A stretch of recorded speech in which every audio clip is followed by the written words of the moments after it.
Untuk apa memilih hakim agung kalau putusanmu tak bisa dieksekusi? Justice delay, justice deny. Apakah Anda akan mengakhiri itu? Juara tetaplah punya mahkota, juara tetaplah dapat piala. Siapa mencari keadilan, ia harus menerima keadilan itu. Karena itu buat saya nggak penting itu, biarpun langit runtuh, keadilan harus ditegakkan. Nah itu mah jargon saja itu. Kalau bagi saya, keadilan tidak boleh menemui jalan buntu. Keadilan harus menyentuh garis finish keadilan itu sendiri, dan negara memberi putusan itu. Kami menyampaikan terima kasih kepada saudara Enid Hasanuddin dalam hal ini sebagai calon hakim agung atas kesediaannya memenuhi undangan kami. Untuk mempersingkat waktu, kesempatan selanjutnya kami serahkan kepada calon hakim agung untuk menyampaikan pokok-pokok makalahnya paling lama 15 menit. Silakan Pak. Perkenankanlah saya Enid Hasanuddin untuk menyampaikan paparan mengenai makalah yang telah kami buat dengan judul Urgensi, Unifikasi, dan Kodifikasi Hukum Perdata Nasional. Ya Pak Hinca Panjaitan, silakan Pak. Nanti kebanyakan sana soalnya. Wing kiri. Makasih pimpinan dan anggota Komisi 3 yang saya hormati. Saudara Enid Hasanuddin, calon hakim agung Kamar Perdata. Santai aja dulu nih Pak. Nah, kalau aku baca-baca ini jalan ceritanya, tahun 2004 bulan Juni pernah tinggal di Tanjung Balai. Betul. Dia udah makan kerang lah ya di sana ya. Itu dapil saya itu, Tanjung Balai Asahan, wakil ketua dan seterusnya. Jadi udah tahulah Sungai Asahan ya. Terima kasih Pak. Nah yang kedua, saya menunggu kesempatan ini menjadi sangat penting bagi saya, dan kebetulan posisi Bapak di Panitera Muda Perdata Mahkamah Agung Republik Indonesia tadi sudah dibuka oleh teman-teman. Dapurnya, jantungnya Mahkamah Agung. Jika dilihat dari masa pengabdian juga panjang sekali. Usia juga sudah cukup mumpuni, sangat berpengalaman dan jam terbangnya tinggi. Sehingga pasti paham betul mengapa menjadi hakim agung. Jika batas usia masih 70, syukur-syukur nanti bisa tambah 75, mungkin juga akan cukup banyak. Pengalaman Bapak itu yang dibutuhkan di Mahkamah Agung. Ini pengantar pertama. Namun demikian, saya ingin mengejar pandangan Bapak tadi ya, sebagai unifikasi dan kodifikasi itu kan niat mulia untuk membungkus menyelesaikan masalah, sehingga pertanyaan sahabat saya Pak ST tadi itu, selama ini perkara yang kita putus itu bukan berdasarkan undang-undang tapi berdasarkan terjemahan. Itu sangat sangat kena di kita itu. Dan kami Komisi 3 punya tanggung jawab penting untuk menyelesaikan soal itu. Nah sekarang, tapi kan Bapak pemainnya. Nah, dari semua masalah ini, saya ingin memulai main dari angka-angka ini. Mohon minta waktu pimpinan dan teman-teman supaya kita kejar. Karena saya berharap sekali Hakim Agung, seandainya Bapak dipercaya teman-teman menjadi Hakim Agung, mewakili masyarakat, ini bisa tergambar. Pertama, apakah Pak Enid Hasanuddin punya catatan data berapa ribu putusan pengadilan mulai dari tingkat pertama, banding, kasasi sampai PK, katakanlah di perdata. Tapi saya ingin juga secara keseluruhan, karena angka-angka ini akan berakibat pada apa yang saya tanya, yaitu sehebat apapun putusan ini, jika tidak tereksekusi, maka tetaplah ia sia-sia. Kepada Pak Hinca, apakah punya data untuk data publikasi direktori putusan per hari ini mungkin kurang lebih sudah 10 juta. Tapi itu hanya putusan yang sudah terpublish di direktori putusan.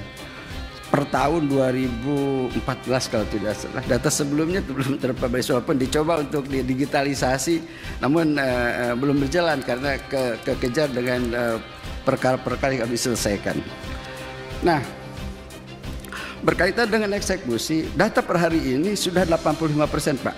Di Direktorat Jenderal Peradilan Umum sudah 85% penyelesaian eksekusi di peradilan umum khususnya.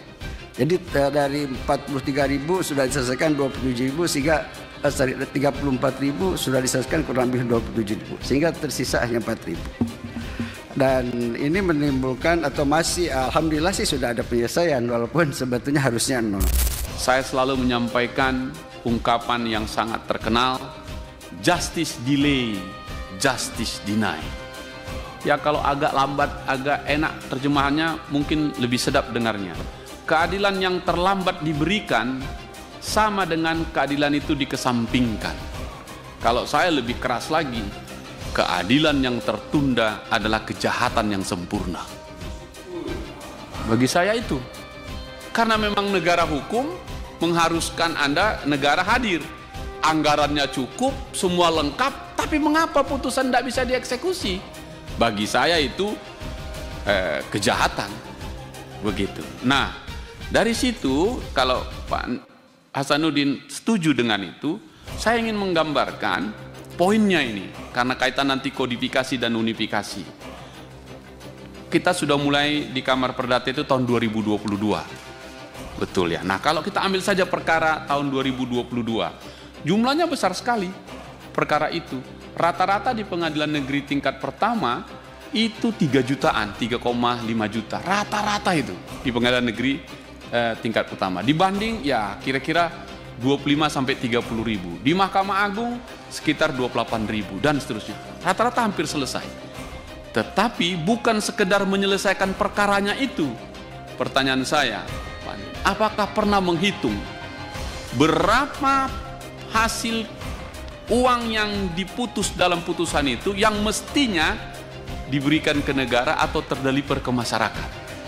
Pernah atau tidak? Karena kalau itu kita tidak dapatkan, kita seolah-olah nggak paham tertundanya putusan dampaknya besar sekali, termasuk kepada keuangan negara. Karena saya berpikir, mohon izin pimpinan jika diizinkan, saya mau mengusulkan memang agar ada badan eksekusi negara. Karena eksekusi tak bisa dilaksanakan, harus negara dan di bawah presiden langsung. Kenapa angka-angkanya besar sekali ini? Mohon nanti dijawab kalau bisa. Putusan Mahkamah Agung hanya dari uang denda, dari perkara tindak pidana korupsi, narkotika, kehutanan, perlindungan anak, perikanan, pencucian uang dan lain-lain tahun 2022 nih Pak, masa Bapak Kamar Perdata, 14,2 triliun. Besar sekali. Uang pengganti dari perkara tindak pidana korupsi, narkotika, lingkungan hidup dan lain-lain 3,7 triliun. Itu di Mahkamah Agung. Jadi kalau dijumlahkan 18 triliun. Besar sekali. Bagaimana di tingkat pengadilan pertama, peradilan umum? Besar sekali rupanya, yang berarti putus di situ ya. Denda perkara lalu lintas ini kelihatan kecil, 242 miliar tahun 2022. Uang denda perkara tindak pidana korupsi, narkotika, kehutanan dan lain-lain 57,9 triliun. Uang pengganti dari perkara tindak pidana korupsi, narkotika, lingkungan dan lain-lain 18,4 triliun. Jika dijumlahkan 76,6 triliun. Besar ini. Entah kemana ini uang. Ini masalah. Kenapa saya keras tadi, kenapa tidak dieksekusi? Kalau ini dieksekusi, negara dapat kan begitu. Nggak sia-sia gitu. Nah, kalau di tingkat peradilan militer nggak terlalu tinggi, hanya 34 miliar. Itu 2022 saja. Kalau 2023 sampai ke 2024 besar sekali. Kalau kita gabungkan lagi, tadi kami ada calon hakim agung untuk peradilan agama. Hampir 500.000 perkara itu, putusan itu. Kalikan 2 kalau punya anak, itu yang terlantar. Karena tidak bisa dieksekusi, kewajiban suami memberi nafkah itu tidak bisa dipenuhi. Berapa angkanya? Besar sekali, juga triliunan. Pertanyaan saya, dengan angka-angka itu. Ini karena yang mau kita cari hakim agung. Saya tidak percaya atau tidak yakin jika Bapak jadi hakim agung tidak sekedar memutus perkara. Siapa tahu Anda menjadi ketua Mahkamah Agung. Siapa tahu Anda wakil ketua Mahkamah Agung bidang judisial, wakil ketua Mahkamah Agung bidang non judisial. Maksud saya, inilah problem kita. Seandainya Bapak terpilih menjadi menjadi hakim agung, apakah yang saya tanyakan itu bisa Bapak tuntaskan? Yakni memastikan semua putusan tereksekusi dan uang yang harus dikembalikan ke negara besar sekali. Jika itu Bapak bisa lakukan, pimpinan, saya minimal vote saya 1. Minimal vote saya 1 untuk ya. Jika menjawabnya ya, jika tidak nanti kita diskusikan. Karena ini buat saya penting sekali. Untuk apa memilih hakim agung kalau putusanmu tak bisa dieksekusi? Itu poinnya di situ. Jadi sekali lagi, justice delay, justice deny. Pak Anin, apakah Anda akan mengakhiri itu? Juara tetaplah punya mahkota, juara tetaplah dapat piala. Siapa mencari keadilan, ia harus menerima keadilan itu. Karena itu buat saya nggak penting itu, biarpun langit runtuh, keadilan harus ditegakkan. Nah itu mah jargon saja itu. Kalau bagi saya, keadilan tidak boleh menemui jalan buntu. Keadilan harus menyentuh garis finish keadilan itu sendiri. Dan negara memberi putusan itu. Angkanya triliunan. Itu saja pimpinan. Dengan terakhir pertanyaan, jika Anda nanti jadi hakim agung, apakah Anda setuju dengan saya agar mengusulkan badan eksekusi negara agar selesai masalah ini, supaya Presiden Prabowo jangan hanya kita tuntut naikin gaji hakim saja, lawang putusan nggak bisa dieksekusi, bagaimana?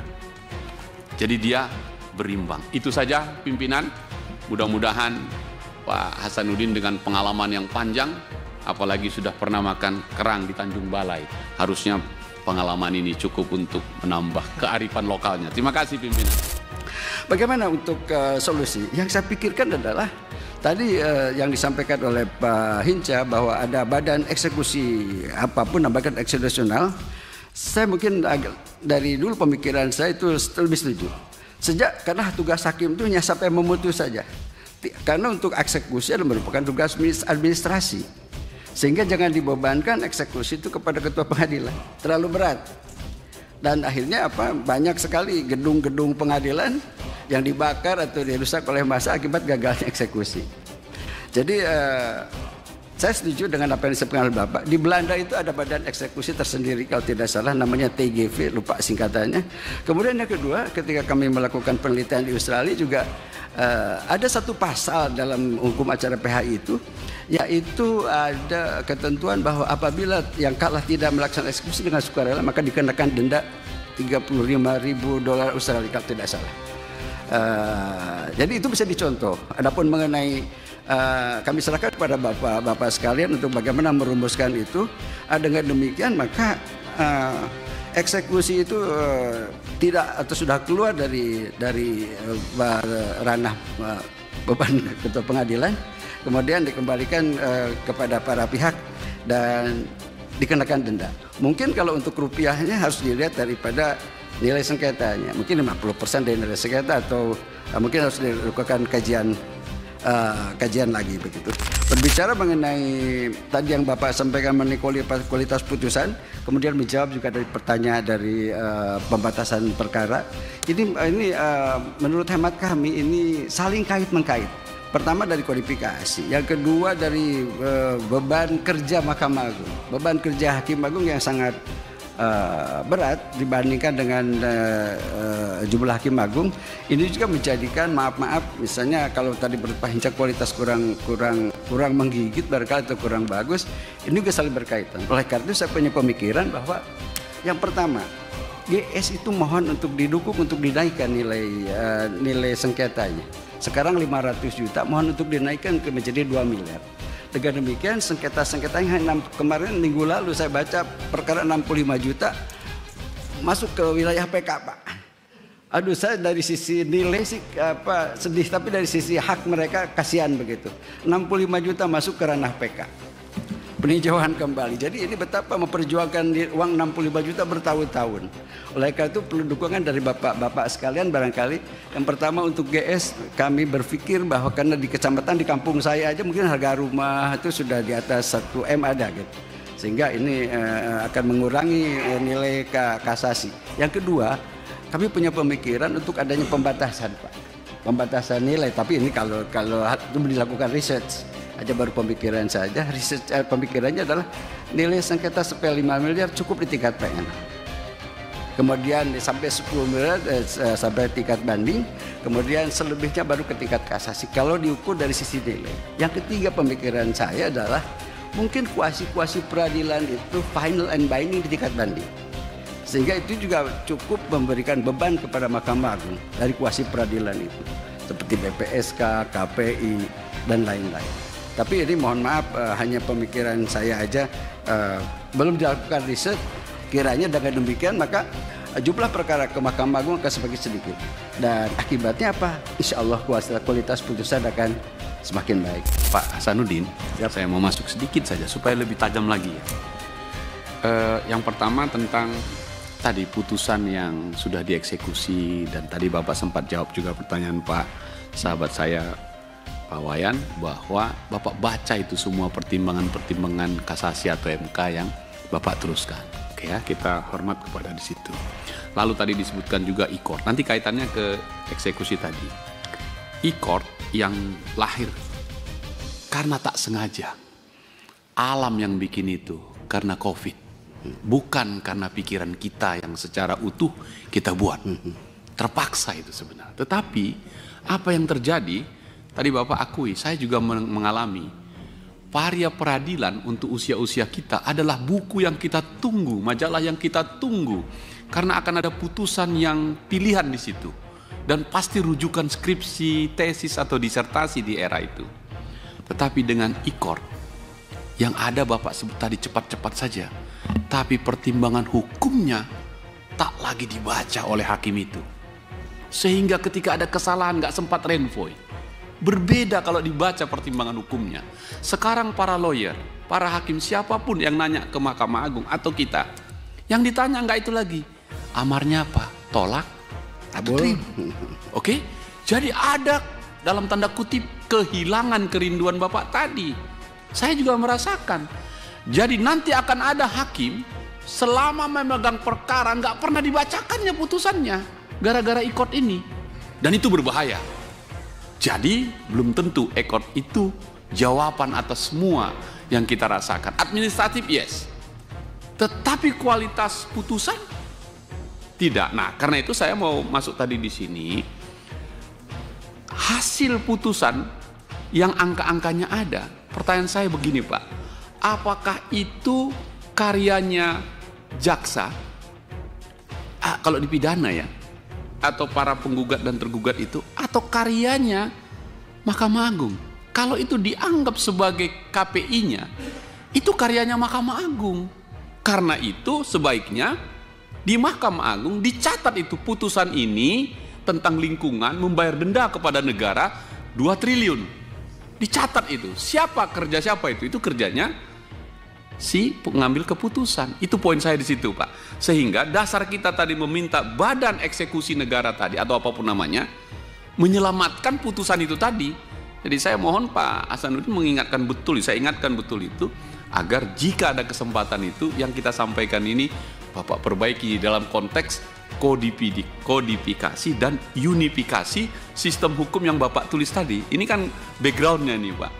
Ini karena Bapak sebut tadi varia peradilan, mungkin anak-anak yang 10 tahun terakhir belajar hukum nggak tahu lagi itu varia peradilan. Tapi saya kira kita semua masih pegang itu varia peradilan itu. Kalau turun bulan ini, putusan siapa dan hakim yang mana? Yang kita baca apa? Pertimbangan hukumnya, dan itu pasti rujukan yang tadi Bapak sebut indah sekali. Dan hari ini gara-gara e-court nggak ada itu, dan itu hilang gitu. Nah, jika Anda terpilih menjadi Hakim Agung, ini masuk tadi kotak tadi. Poin-poin yang saya sampaikan tadi sampai kepada berapa nilai yang diputus tadi, menjadi tugas Pak Hasanuddin. Saya perlu dijawab aja singkat, ya saya akan lakukan itu selama kalau saya terpilih. Kira-kira begitu saja. Terima kasih. Ya.